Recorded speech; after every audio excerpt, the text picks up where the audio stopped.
communicate among peers, we have to use specialized terminology that helps us describe the structures of the human body, where exactly they're located, and their relationship to one another. If I tell you to look at the rightmost finger of your hand, which one will it be? Your pinky? Your thumb? It will depend on the position of your hand and whether you're looking at the back or the palm. This is why all anatomical descriptions are expressed in relation to one consistent position to eliminate any ambiguity. Anatomical position is the position that is globally adopted for anatomical and medical descriptions of the human body. Now, let's describe the position the body is in when we refer to anatomical position. When a person is in anatomical position, they are standing straight with their legs close together, their feet parallel to one another, toes directed forward, their arms are down at their sides with the palms of their hands facing forward, and they are keeping their head up and gazing straight forward. All descriptions of the body refer to the position shown here. Now, if we're looking at someone in anatomical position, there are 4 imagery planes that intersect the body to help us with anatomical descriptions. First, we have the median plane, which is an imaginary vertical plane going through the body's midline, over structures such as the nose and belly button, separating the body into right and left halves. Second are sagittal planes, which are also vertical planes but aren't fixed, meaning that they could be placed anywhere parallel to the median plane, dividing the body into uneven left and right parts. You might also hear the term paramedian plane, which describes a sagittal plane that is near the median plane. Next, we have frontal planes, also known as coronal planes. These imaginary planes are also vertical, but perpendicular to the sagittal and median planes, meaning they go from left to right, separating the body into a front portion and a back portion. Finally, we have transverse planes, which are the only horizontal planes and thus are also known as, you guessed it, horizontal planes. These planes are perpendicular to the median and sagittal planes as well, but they divide the body into an upper portion and a lower portion. In radiology, it's also common to use the term axial plane, which is short for transaxial plane. The use of planes allow us to cut the body into sections, which provide a view of depth. Longitudinal sections refer to sections that are cut along the longitudinal axis of a structure. Transverse sections, also known as cross-sections, are perpendicular to the longitudinal axis. These sections are useful for understanding the relative depths of different internal structures and their position in relation to each other. Last but not least, oblique sections are sort of an intermediate of the 2 sections we've talked about, since they're not cut in a straight defined plane, but rather in diagonal. Now, here are some examples of anatomical structures being shown in different planes and sections. Pause the video and see if you can correctly define the plane of view. Alright, now when an anatomical structure is introduced, it is common to describe its position or location related to surrounding structures, and this is done with specific anatomical terms. Among the most frequently used terms, we have the up and down directions, which are termed superior and inferior. Let's go back to the anatomical position. Okay, so superior means towards the head, while inferior means towards the feet. So we can say that the chest is superior to the hip, but inferior to the neck. Another way of saying this is using the terms cranial and caudal. Cranial refers to the cranium, or head, while caudal refers to the cauda, which means tail in Latin. So caudal means towards the tail, or feet. In the human body, the cauda can either refer to the coccyx, which is the most inferior bone in the vertebral column, or simply the feet. Keep in mind that the terms cranial and caudal are commonly used to describe embryological structures in their growth or development. Now, to indicate that a structure is in front of another, we use the terms anterior as well as ventral, which literally means belly in Latin. When referring to structures in the head or brain, we can also use the term rostral, which means nose or beak. For example, the nose is considered a rostral structure, and the frontal lobe of the brain is rostral to the cerebellum. On the other hand, to indicate a structure that is more towards the back, we can say it is posterior or dorsal, which means back in Latin. But keep in mind that the term dorsum or dorsal surface can also be used to describe the superior part of a structure that projects out of the body anteriorly, like the nose or foot, as well as the posterior surface of the hand. On the other hand, the anterior surface of the hand is known as the palmar surface. The sole is the inferior aspect of the foot, which is referred to as the plantar surface. This might seem confusing, but if we think of a bear walking with its forepaws touching the ground, the palmar and plantar surfaces are what would be touching the ground, and the dorsal surfaces are the upper sides of the hands or feet that are not touching the ground. Now, to describe a structure's relative proximity to the median plane, we use the terms medial and lateral. Medial refers to a structure that is closer to the midline or median plane, while lateral refers to a structure that is farther from it. So, when looking at the head, our eyes are closer to the midline than our ears. Therefore, we could express this by saying that our eyes are medial to our ears, and our ears are lateral to our eyes. Next, there's external and internal, which refer to the proximity to the center of an organ or cavity, regardless of the direction. External indicates structures that are outside or further from the center, while internal means inside or closer to the center. So, for example, our heart, which is in our chest cavity, is more internal, while the ribs are more external. Similar, and yet different, are the terms superficial and deep. These terms are used in relation to the surface of the body. For instance, our skin is superficial to the muscles that lie deep to it. We can also use the term intermediate to express the position in between. So a layer of fat between the skin and muscle layers could be considered intermediate. Lastly, the terms proximal and distal are used for structures that have a beginning and an end, such as limbs, bones, or blood vessels. In the limbs, these terms describe the relative proximity of a structure to the trunk. For example, the thigh is proximal to the foot because it's closer to the trunk. And of course, we can say the foot is distal to the thigh. These terms are also useful in describing two ends of bones. For example, let's take the humerus, the long bone of the arm.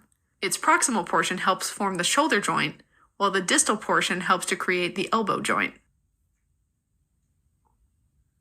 Okay, let's stop for a second and review what we've just learned. Pause the video and take a look at the images. Which terms can you recognize? All right, good job. Don't be alarmed if you couldn't recall everything. As you go on studying anatomy, these terms will become second nature. Let's move on to the 4 terms of laterality. When a structure is only found on one side of the body, it is said to be unilateral, such as the spleen. Conversely, paired structures found on both sides of the body, like the limbs, lungs, or kidneys, are bilateral. Now, structures and organs that are on the same side of the body are said to be ipsilateral, like the left arm and left leg. Conversely, structures located on the opposite sides of the body are described as contralateral, like the left and right hands. Now, there are also various terms used to describe the movements of the limbs and other body parts. Most of these movements are defined in relation to the anatomical position in the planes we've discussed already. The majority of movements in the body occur at joints between 2 or more bones. So, flexion and its counterpart, extension, are movements in the sagittal plane. Flexion indicates bending or decreasing the angle between 2 parts of the body, bringing them closer together. Flexion usually involves movements in the anterior direction. The one exception to this is the knee, where the leg moves in the posterior direction during flexion. Some examples of flexion include bending your trunk forward, as well as bending your elbow or knee. The opposite movement is extension, indicating straightening or increasing the angle between 2 parts of the body, bringing them farther away from each other. Using the same examples, extension includes bringing your trunk backwards or posteriorly, as well as straightening your knee or elbow back to anatomical position. Similarly, when referring to the movement of the ankle, we can use the term dorsiflexion, or flexion in the upward direction, where the toes move towards the shin, since the dorsal surface of the foot is in the upper surface. Plantar flexion, on the other foot, pun intended, refers to flexion in the downward direction, where the foot and toes move towards the ground, like when you stand on your tippy toes. Next, we have abduction and adduction, which are movements that generally occur in the frontal plane. Abduction refers to movement of the limbs away from the center, or the median plane of the body, like when you spread your arms to the side. On the other hand, adduction describes movement of the limbs towards the midline, back into the anatomical position. Think of adduction as in adding the parts back towards the body. Now, keep in mind that structures in the midline, like the neck or trunk, may also move to the sides. This is referred to as lateral flexion or lateral bending. Now, at some joints, like the hip and shoulder, if we sequentially perform flexion, abduction, extension, and adduction, or these movements in the opposite order, we get a compound circular movement called circumduction. In circumduction, the proximal end of the joint remains fixed while its distal end moves in a circular motion. Rotation may sound the same, but it actually involves movements that are done around the longitudinal axis of the body, like rotating your head and neck side to side when you want to say no. Rotational movement of the shoulder or hip joints that brings the anterior surface of the limb away from the median plane is called lateral or external rotation. If the movement brings the anterior surface of the limb closer to the median plane, it's called medial or internal rotation. Rotational movements of the forearm and hand are due to the medial and lateral rotation of the distal radius, the lateral bone in the forearm, over the anterior aspect of the ulna, the medial bone of the forearm.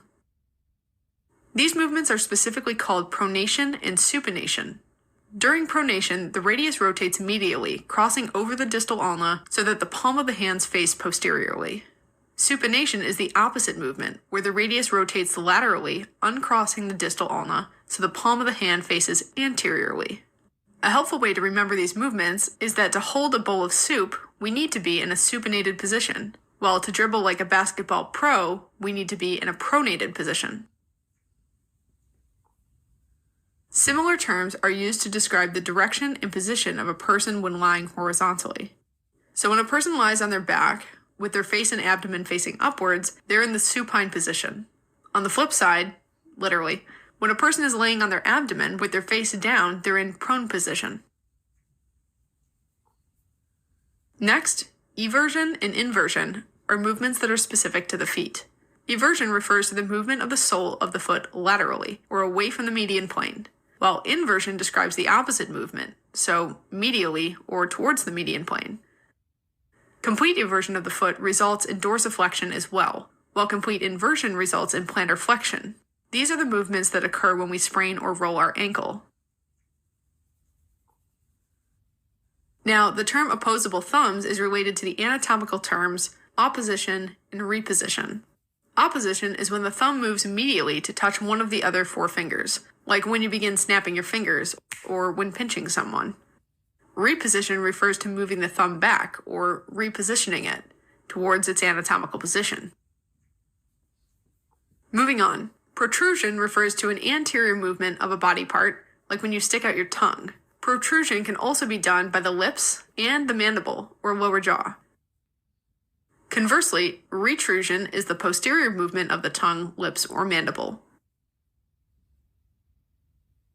Protraction and retraction are very similar, but refer to the anterolateral or posteromedial movements of the shoulder blades or scapulae on the posterior chest wall. Retraction is when you bring your shoulders backwards and the scapulae move posteromedially. Protraction is when you move the shoulders forward and the scapulae move anterolaterally along the chest wall. For example, a boxer is protracting when punching. Finally, we have elevation and depression, which are as simple as they sound. Elevation refers to movement of a body part superiorly, such as shrugging your shoulders or opening your upper eyelids. On the other hand, depression defines movements of a body part inferiorly, such as lowering your shoulders from the shrugged position or closing the upper eyelids. All right, as a quick recap, the anatomical position is the body position that serves as a universal reference posture for the body's planes, sections, and terms of relationship. There are four main anatomical planes. The medial plane, sagittal plane, and frontal or coronal planes are vertical, while the transverse or horizontal plane is horizontal. Sections are cuts made according to a certain plane, consisting of longitudinal, oblique, and transverse or cross sections. There are also important terms of relationship in comparison of the body, including superior or cranial versus inferior or caudal, anterior, ventral, or rostral versus posterior and dorsal, palmar, plantar, and dorsal surfaces, external and internal, medial and lateral, superficial, deep, and intermediate, and proximal and distal. We also have body parts that are unilateral, like the spleen, and others that are bilateral, like the limbs or the lungs. Some structures can be ipsilateral to one another on the same side, while others are contralateral or on the opposite side. Anatomical terms of movement include flexion and extension, dorsiflexion and plantar flexion, abduction and adduction, circumduction and rotation, pronation and supination,